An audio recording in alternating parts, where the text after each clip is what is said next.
Okay. So, sorry about the disconnect. Blade Mistress Hana is picked up the personality quirk where she sings and dances, which is not too beneficial to a stealthy assassin. So they're trying to figure out what's causing that and fix it. There is Fleet Commissar Gaziv Nikohot. I hate myself for making that stupid name. And those of you who are present for Bob's Alexandra Ascension will remember him as the commissar who, when given permission to start shooting people, started laughing maniacally.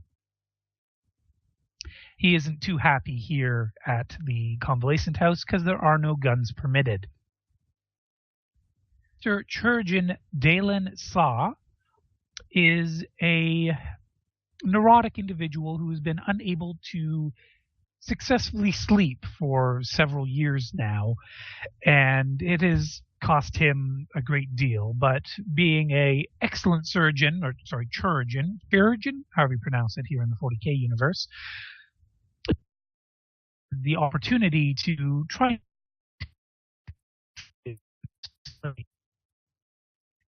I'm sorry to interrupt, but you're breaking up a lot, BT. Is that just me? No. He cut out for me too.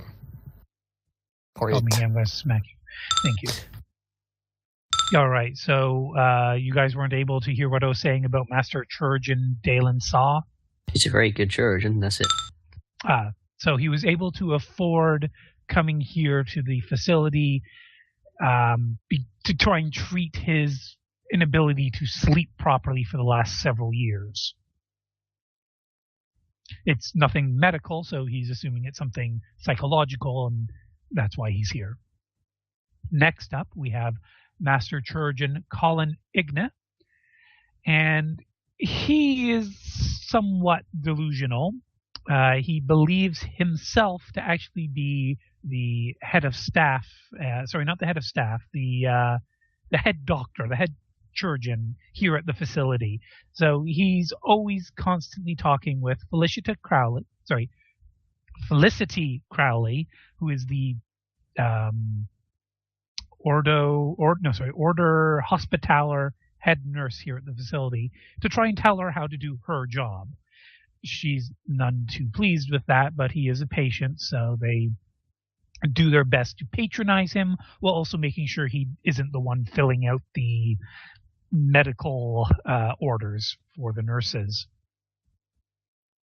Then we have Red Scale, an assassin who, similar to Blade Mistress Hannah, is excellent at her job, except she's now become so paranoid that she believes everyone is out to get her, even the God Emperor. So, while some people think we should just kill her and be done with it, someone is paying the bill, essentially, to keep her here, and so we are attempting to rehabilitate her. Next, we have Lord General Friend Cossack, who is only in his mid-20s and already a Lord General. His tactical planning is amazing. He has orchestrated battles where there was not a single loss of friendly lives. And something in him snapped, and now he is a danger to himself and those around him. So they keep him in a straitjacket and only ever bring him out of the special care ward while under supervision. We then have Confessor Xanthus Zephra. Yes, that is a familiar name for some of you. The Confessor is also delusional and believes himself to still be at the Grand Cathedral on the home world, Rubar's Grace, the capital of this entire sector. And he believes himself to have actually ascended to the top position within the Ministorum here in the sector. He was being considered for the job in 10 or 20 years, but, well, that's no longer the case. But he's still a excellent example of devotion to the God Emperor, and so they're hoping that maybe they can talk him down and remind him that he isn't quite that important, but he is still important. So, of course, he roams around the facility blessing people with implements that are not actually sanctified, if you want to guess what I mean. Next, we have Hive Governor Maxwell Knackmore. Attempts to determine what exactly is wrong with him have been difficult. He occasionally spouts out random phrases of inexplicable nature, and they would like for him to, reascend to the position of running the hive that he's supposed to be running. But every evaluation, he somehow finds himself still not well enough to return to work. And so he's still here at the Convalescent House. Then we have Magistrate Kilmore Zoltan. Someone seems to be chuckling. No? I think that was just someone hitting something at the wrong time. Ah, okay. Kilmore Zoltan, also known as Thud, an Ogren, also known as Daniel Hornsmith, a 31st millennial, also known as Oral Thaka, a hive ganger from Hostfekia, also known as Tech Priest 09 Alpha 7 from Castillo, also known as Dorn the Iron Eater. No idea who this Dorn fellow is supposed to be. He's very, very distant. Also, Garn Nickeldostier, a feudal world shopkeeper, also known as Jacob Jacobson, even though he's not the actual Jacob Jacobson, who is actually a professional musician at Point Royale, a very famous one, mind you. No, he's not the actual Jacob Jacobson. He just seems to think he is on occasion. So yes, Kilmore Zoltan has multiple personalities that surface inexplicably at different times, and they're attempting to remind him of who he really is and not any of these assumed personalities. And then we have Mason Wright Dreth Michael, who is from Vio 3, a hive world situated on a border between two subsectors. Mason Wright is no longer speaking and instead seems to be obsessed with expressing himself with blueprints, diagrams, and small-scale models of the various works that he produces. And it's been a long time trying to convince him to speak again, but recently they were actually able to make a minor breakthrough by getting him to ask for a glass of water with approximate verbal communication. And so those are the patients of the facility. And then real quick, just the key players of the staff. There is Lord Arthur Pontarius, the head of staff. Excuse me. Felicity Crowley, head nurse. Director Matthews, who is the executive director. Significant. Aaron Stonewald, he's the chief orderly. Then there is Sister Superior Gloria Rosewater. Now, she's not actually medically trained like the other sisters at the facility. She's here more in the capacity of the Adeptus Sororitas wants to make sure that their sisters are following proper routines as sisters of the Adeptus Sororitas. Then there's Peter Wormwood, who is the group therapist. He is a very prim and proper man. He likes things to be appropriate. There is also construction going on at the convalescent house, but the patients are told to stay away from the construction site, which is to the south of the main building. There is also Abbot Thorne, who's the physical evaluationist, Marion Wormwood, who's the sanctity evaluationist, and Annabelle Hind, who's the personality evaluationist. Those are the three who you have to meet at least once a day for determination of how you're progressing. There is, of course, also Father Jantius. He's the head of the site. And everyone else is basically just nameless, faceless goons. And so I haven't fully finished the map, so I'll just try and toss out some labels real quick for you. Vern, there is let's say your day begins with whipping yourself, correctly? Yes. Right, as Vern is usually going to do. What time would Vern wake up? Because he no longer actually has a set time he has to wake up. Will he be sleeping in, or will he get up with the early morn, or? He would probably get up relatively early, around probably 9 or 10. That's early? I said relatively early. I mean, sure, if he was in the army, he wouldn't rise up earlier, but he's not. And since he has nothing to do, he tries to keep up somewhat relative good rhythm going on with life, but Okay. And so after his morning whippings, what would he, and probably a meal. So what time about do you think he'd be getting his meal? 11 o'clock or so? Well, if I remember right, the whipping takes 15, 20 minutes. Give or take, yeah. Yeah. By the way, do I have to roll for the toughness? Right. Yes, actually you do technically, don't you? Well, this starts well. Indeed. This for our new members. There are the 4 Chaos Gods. Slanesh is represented by the number 6. Roll double 6s. So if I roll a d10 and get a 6, I did not. There is nothing else to worry about. If I had got a 6, we would have to start worrying. All right. Well, probably Vern would get out and get food after between 11 and 12. He would have some sort of morning routine of after whipping, have some kind of exercise, what he can do in the room. Well, before we get to the exercise, who else would like to be in the mess hall when Vern arrives to get his meal?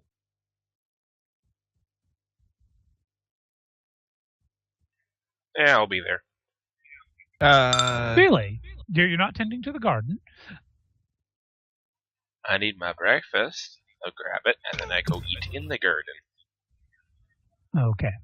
So Rain has decided he's not trusting some orderly to bring his food to him, and Rain is coming personally.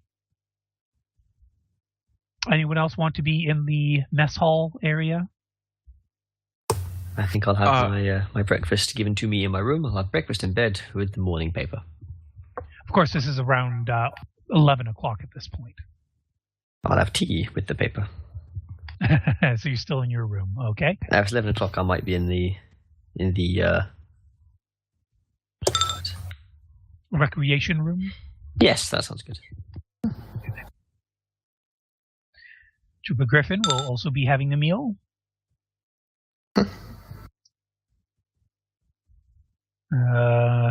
Where's the meal hall? It's straight south. Okay. I know, I haven't got the labels in place yet. Mm-hmm.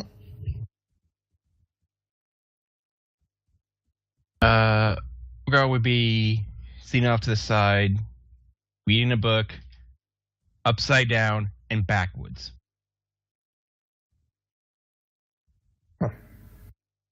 Well, he's a loony.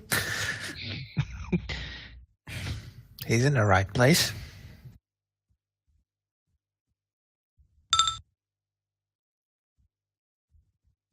So Jess is just going BRB. All right. Mm-hmm. So, Vern, you're coming in, getting a meal of some sort. Anything in particular that you'd want? What are they having? But this place, they could get you pretty much anything. You're a VIP within the Imperium. So, what do you want to have to eat? It's probably some meat-based because, god damn it, 12 years of holy water diet. Nah, I've lost weight. I'm trying to regain my toughness. At least, So you sort of. you like maybe some bangers and mash? Maybe more like eggs and meat and something protein based. Loving the sausage. Yes. Okay. And will any of you want to approach Mr. Castus as he's collecting his meal? How will he have been just bearing himself while he's... Well, is he even in the same room as me? I don't think he is.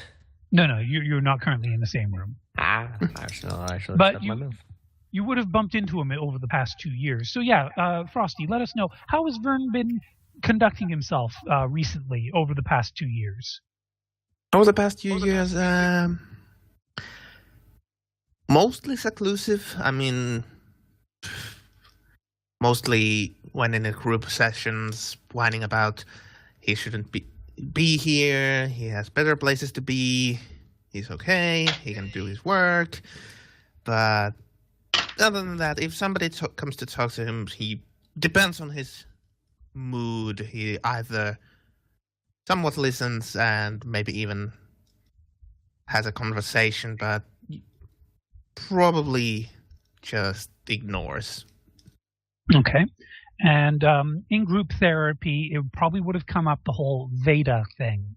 And Vern would have been reminded by the group therapist lead, what was his name, Jess? Peter Wormwood, that Veda isn't here. There is no Veda in the room. There is no sending signal to your brain from a Beta woman. I know that. I'm not that stupid. Well, it then must be something psychic, or maybe not. we don't have know. psychic dampeners also protecting the facility. So no, this Veda is not communicating with you. This is in your head as your issue, kind of thing. Now, Ogar, you were saying something to me about that. Would Ogar state anything during the group sessions where Veda comes up? No. Okay. Would you ever given Vern odd looks after that revelation in group therapy? Yes. Okay, Vern, give us a scrutiny roll.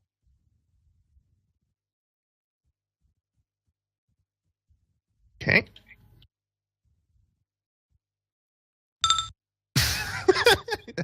There's something in my eye. It's pain. All you can seem to tell is that Ogar the Unbounceable wants to be your friend, but he wants to be everybody's friend. I don't want to be his friend, though. Yeah, it's that unshaven beard. It's a little too creepy. I don't need no friends. I just need to do my job. So you avoid Ogar just out of principle? Mostly everybody, but I work within the venue my past has shaped me to be. Certainly. Okay. Now, real quick, let's just see. Pretty much everyone's been at this facility longer than you have. So I'd just like to establish relationships with certain characters. Now, Trooper Griffin is a mute soldier. Would you respect a mute soldier? Why not? He's a soldier. Soldiers need to be respected. No, actually, I'm not going there because other people don't know. Ha-ha! Secrets. Okay, crazy man. Not Assassins, crazy. how do you feel about them? Sneaky punch. They have their jobs. They have their use. Although, better not just piss them off. Okay, so not friendly, but courteous enough. You're not going to do anything. Okay. Even though Vern's is as crazy as they come or was, he still has self-survival senses. You know, do not piss off a guy who can kill you 12 different ways without a weapon. All right. Now, Guard Commissar Jethro Hardings. He's a commissar, but he's a friendly commissar. Seems not nice so of a much. fellow. Yes, he's what's the word? Not avoidant. What's the word? He Jess is probably typing it right now. So I've not seen too many commissars in my life, but I know that he's the most tolerable so far. He's not killing everybody just Passive. because. Thank you, Jess. And yes, he would also speak to you personably and cheerfully. Unlike the other commissar who you would remember from the Towering ship, Omega. Yes. This particular commissar hasn't ever seemed to interact with you, but you received the death glares from him from across hallways. But then again, you get the impression he gives death glares to everyone. Confessor Xanthus Zephra, how would you react to a confessor trying to bless you with a toilet plunger? Probably a little bit of. Are you freaking serious? And with okay, fine, whatever. You're just another loony here. Just think what you think. I don't give a crap what you think. Vern does not have total recall. He only has total recall in regards to things affiliated with Micaiason. Do you have something in mind, Jess? And Bob, you haven't impersonated your token, it seems. I did, but I just lost it for some reason. Yes, Zephra would not be something that he would necessarily immediately recognize. So, Vern, if you'd like to make a roll for intelligence with, let's say, it's been a long time, negative 30 modifier. I mean, I think I remember where Zevra name comes from, but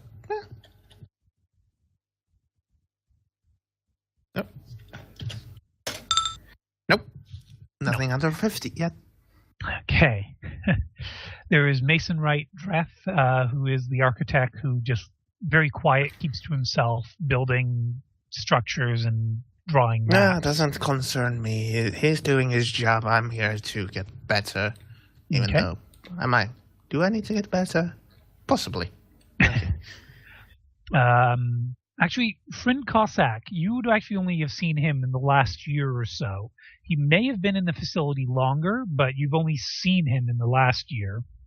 And he's always being escorted around. He's in a straitjacket, and occasionally he's somber. At other times, he's shouting and trying to break free of his bindings.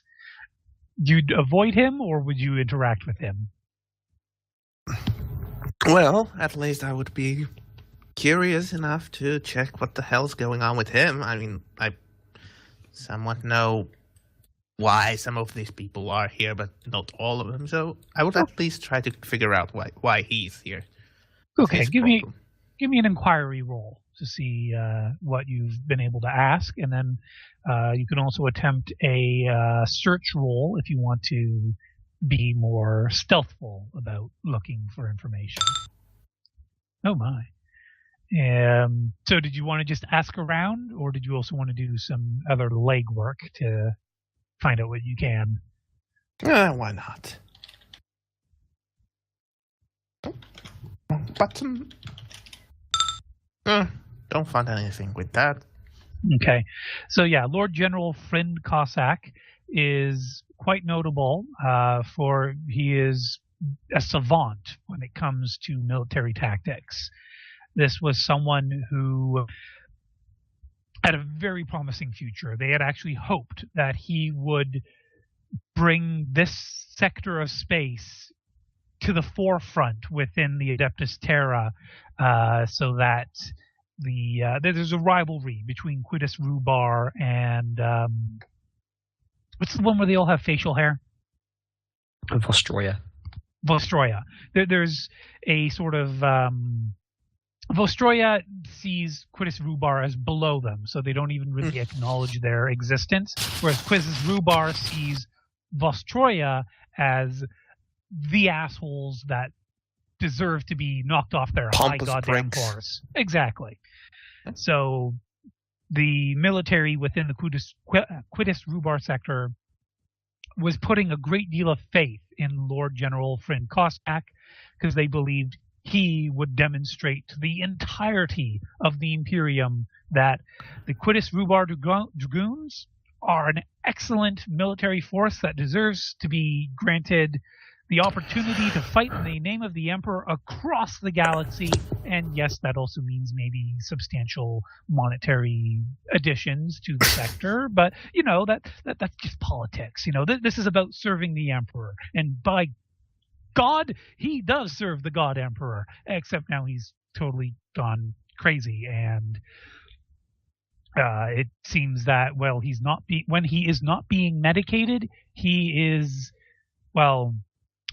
you had some experiences with corn cultists working in the Inquisition, and the descriptions that you're receiving about what's going on with this fellow would kind of fit in with certain berserkers. He goes total ballistic. Okay, good to know. Yes. That's him in a nutshell, as described by various nurses and orderlies who have spoken to you about him. Okay, fair enough. Okay, and then on to the more pleasant members. Master Chirurgeon Colin Igne, he believes himself to be in charge of this facility, so he would be occasionally telling you or asking you, have you been taking your meds? Well, I would answer truthfully that I have. Okay. Would you humor him in his delusions, or would you just be blunt and to the point honest? Being personable, not Vern's greatest strength. So, yeah, he would be probably extremely blunt saying that. I do believe that, what was his name? Pontarius is running this place and not you. You would have things to say about Pontarius with a disgusting lisp not lisp, sorry. Brain's not working so well tonight. Sorry, folks. Disdain in his voice and whatnot. But would you feed into it, or would you just try to dismiss yourself from his presence as quick as possible? Probably dismiss. No need to use more time with this loony. Okay. He's not useful to me. Red Scale would avoid you. So I would avoid her. Okay. If I would have heard that she's paranoid, because assassin, paranoid, not good combination. Indeed. The Chirurgeon Saw, he's friendly enough but irritable as fuck, because if he's not getting sleep, so if something pisses him off, he kind of snaps. But he'll usually apologize for snapping as he realizes. Yeah. I would tell him that that it's okay. If you don't sleep, you can't be expected to be pleasant. He'd probably not take that too well at first, but eventually acknowledge that you're right. Of course I'm right. I'm never wrong. Except when I'm wrong, then I'm right. What would you do with the singing and dancing assassin? Goddamn annoying. Stay away from her. Her, actually. Her. All right. Then Hive Governor Maxwell Nackmore. He tends to only associate with people who are good breeding. Would you present yourself as of good breeding? I'm a fucking Voidborn. I don't think that's possible. Yes, good point. Yes, Voidborn. Poo-poo, poo-poo. No, don't need to have any sort of interaction with you. Yeah. Havelock. So Fungi. Well, Vern, would you carry around any sort of valuables, or are you just, you've got your whip and that's about it? That's about it. I don't have anything valuable. They took all of my guns, so what the And hell can I do? How many times, Havelock, has Vern misplaced his Scoradia? Was that the whip? Yes. Probably only once. Okay. And I'm guessing the smell and the flakes of blood on it weren't good enough collectible? It might have been a case of got a meal, sat his whip down on the table, sat his tray down. But what the hell? The whip? Did it fall on the table? Did it? Oh, it's back. Oh, never mind. Case of that. I don't think no, Vern would carry it around. It would be in his quarters. Well, I might have been missing one point morning then. Carrying it around, flaked in blood, and yeah. All right. Other interactions though between Havelock and Vern. Would either of you do anything in particular? Well, Havelock is a very upper class, relatively polite, very I say it's bloody funny. So it depends how, Vern wouldn't be too open towards him. So he's probably a commoner of some sort. So best leave him to his business, I think. Another drink, sir? I think so. Yeah, that's pretty much it. Okay. And then Magistrate Kilmore Zoltan. This is the big one because this guy actually was, or is technically still, of the Adeptus Arbites. And he's Voidborn as well, actually. But not from the Towering Omega. He's from a ship called St. Cartorius's flagship. St. Cartorius has been dead for hundreds of years, but this was still his flagship, so, they still call it St. Cartorius's flagship. Yeah, why change the name? Make it more fuss. So, while Kilmore is actually Kilmore, probably... Well, would Vern ever reveal the fact that he's a Mortiurg? Or just that he works in the Arbites? Unless it's extremely relevant to bring up that he's a Mortiurg. No. Kilmore would ask, what kind of, cases have you done? What sort of position did you hold?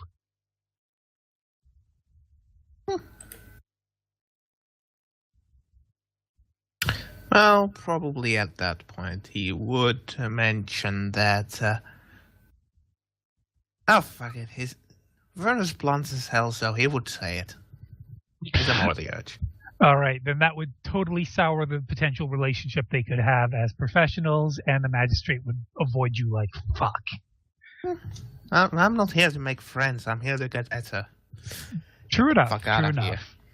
It's just internal affairs. People generally don't like internal affairs. Yeah, well, especially when internal affairs has the right to execute other cops on site. Well, it's not like I could do it here, except if I wanted to. Now, Zoltan also has the personality of Thud, where he starts talking like a simpleton and saying that he needs to get outside, or that things are, making him feel claustrophobic, and basically, if you didn't figure out yourself, one of the other patients or orderlies would tell you he thinks he's an Ogren right now. Well, I remember Vern did have although very short, but still he had a Ogren under his employee for a moment. So probably he would recognize these patterns of Ogrenness behavior. Yeah. And would you attempt to interact with Thud at all, or just leave Thud to Thud's business? Not more than the others. So. Okay, nothing special there. All right. Daniel Hornsmith. He says he's from the 31st millennium, and he says he was lost in the warp. Would you give him the time of day or just ignore him? I would just say that he looks young to be how many thousand years old? 10,000, but he'd Yeah. stressed that he was trapped in the warp and he only just managed to get loose again, and everything's so strange. Yeah, I mean, he'd basically that be- would still be Vern's basically only notable contribution to the conversation. So Vern would avoid Hornsmith as well. Not actively avoid, but like I said, I'm not trying to make friends here. I'm just getting along with the people. All right. His oral Thaka personality would avoid you. You give me a scrutiny roll.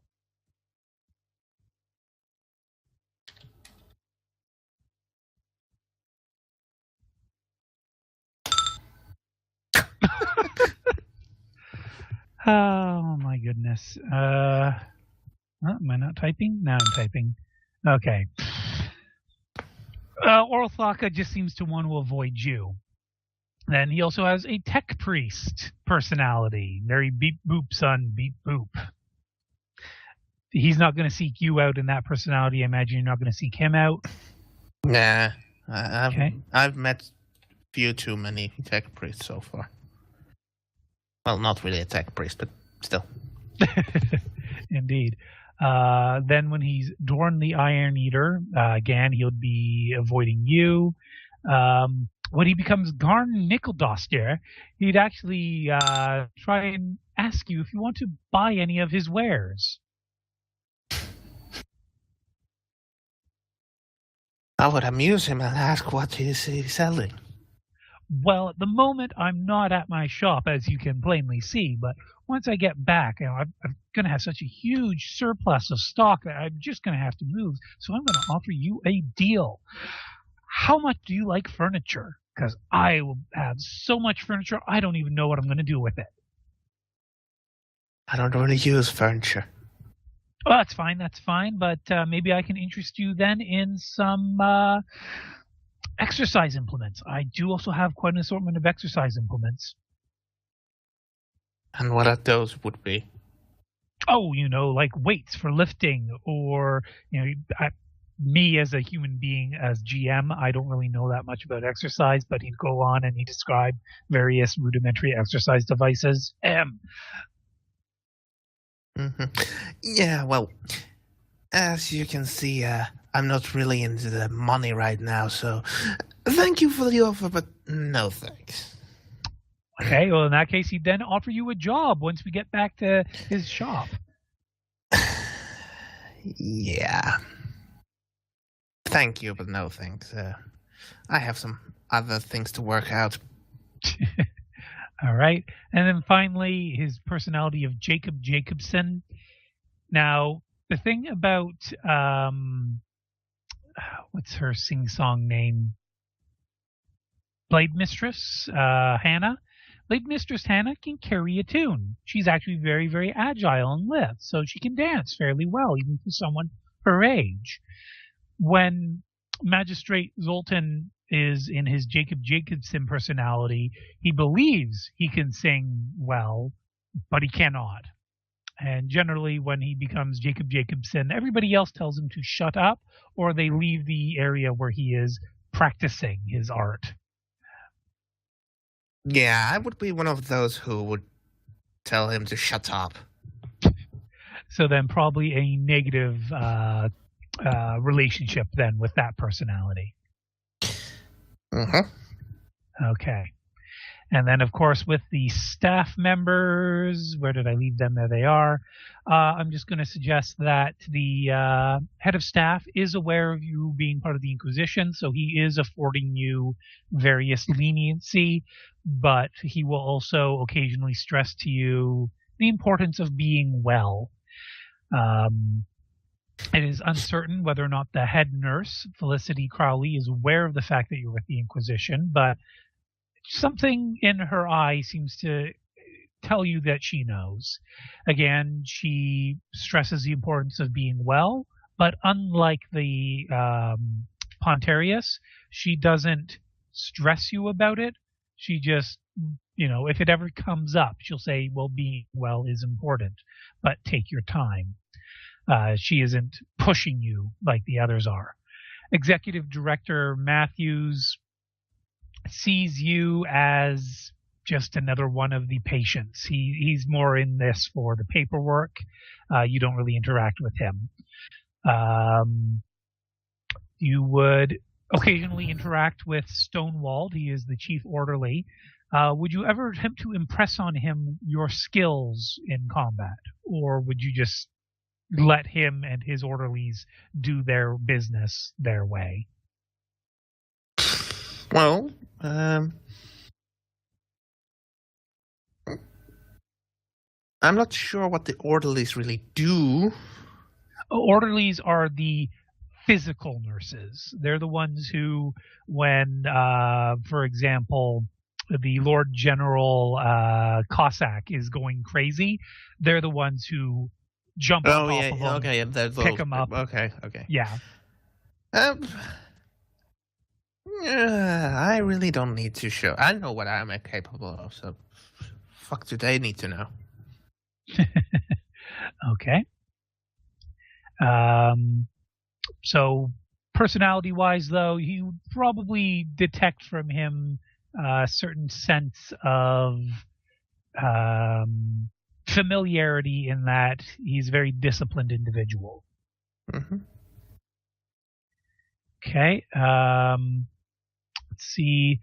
Of the evaluationists, Abbott Thorne is saying you're making good progress physically. You've put on some more weight, which is a good thing. With your line of work in the Adeptus Arbites, you need to have a good physique.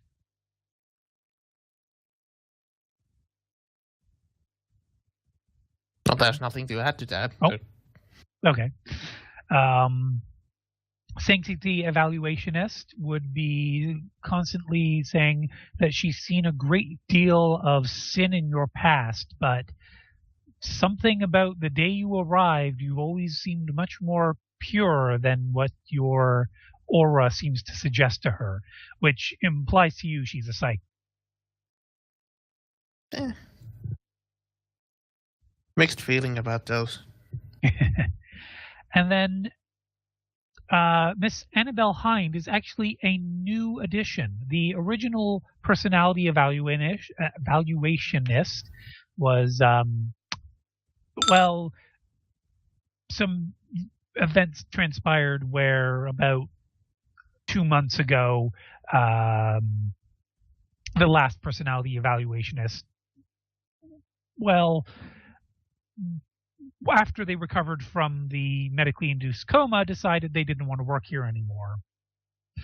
And of course, that coma was induced to prevent certain brain hemorrhaging from becoming fatal. Well, that, of course, tingles Vern's psyche a little bit, since he needs to know. Yes, the last personality evaluationist went into this medically induced coma shortly after their session with Lord General Friend Cossack. But the new personality evaluationist is taking many more precautions when dealing with Cossack, including the waiving of the patient-doctor confidentiality and making damn certain that there are orderlies present when talking with Cossack. It's no longer private. Well, this makes me even more interested about Cossack.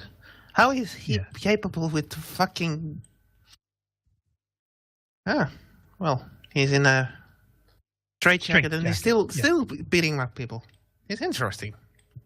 Yes. But Ventress, Annabelle, and Hind is... she's very different from the last tonality evaluationist, who is much more laid back and friendly and cheerful. Miss Hind seems like she's out to prove herself, and she wants to get people healthy and well and back into their various positions within the Imperium as soon as possible. So when she talks to you, she's like, you're clearly not 100% sane, but just a margin more, and I'm going to stamp this paper saying that you can get back to work at the Adeptus Arbites, because frankly, the less time you spend here, the better for all of us in the Imperium. I don't know, should I take that as a compliment or a backhanded compliment? The way she says it makes it sound like it's backhanded, but she means well. She wants the people here to be productive members of society again. And Okay. she's very determined about that. Then, of course, there is Peter Wormwood, who is the group therapist. And as I said previously, he is very prim and proper. He's noble-born. And his expectations during the group therapy sessions is that everyone is respectful of the rules that he lays down. And if you disrespect the rules, you lack discipline, and by the God that we worship, he will have you disciplined for your lack of discipline. He can get very passionate about it at times, but he will always calm himself down if somebody steps on his toes, figuratively, and say, we'll reconvene tomorrow. I can imagine Vern would have pushed those figurative wall few times. Really? You'd be trying to fuck with Wormwood? No, not fuck with, but more of a to see the borders of his personality, because there's really little here to do. So maybe not disrespectful, but all in all, well, testing the limits he is ready to set. Okay. Vern would never have to test those limits personally, because of the likes of Havelock and Hive Governor Maxwell do a good enough job infuriating Wormwood with, suggestions of him not being highborn enough, among, other members occasionally having their own little temporary mental issues that cause Wormwood to go off. It's a rare occasion where Wormwood doesn't shout at somebody during a group therapy session. Okay. And it looks like Jess is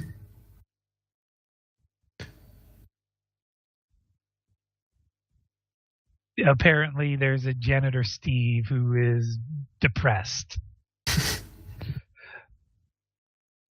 Well, considering he has to clean out the toilets, Yeah, maybe that's especially after Olgar. Oh God! Ogre doesn't stop bouncing. Oh no! All right. It is everywhere. And then, of course, Father Jantius. How often would you go to pray in the chapel?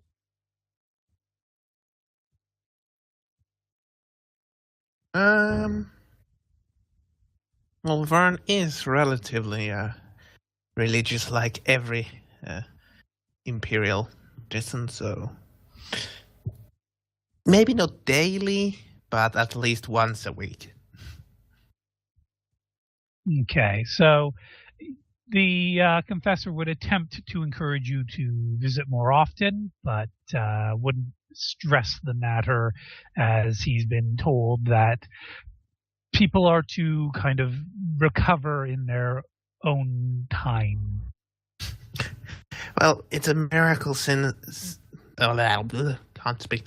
Kind of a miracle that Vern even goes to the goddamn chapel, since he was force-fed holy water for 12 years. That would make anyone sane enough to be an atheist. Oh dear. Alrighty. And so, sorry this preliminary stuff took so long, but back to the cafeteria. Who wants to have a first stab at Vern? I hope it's not literal.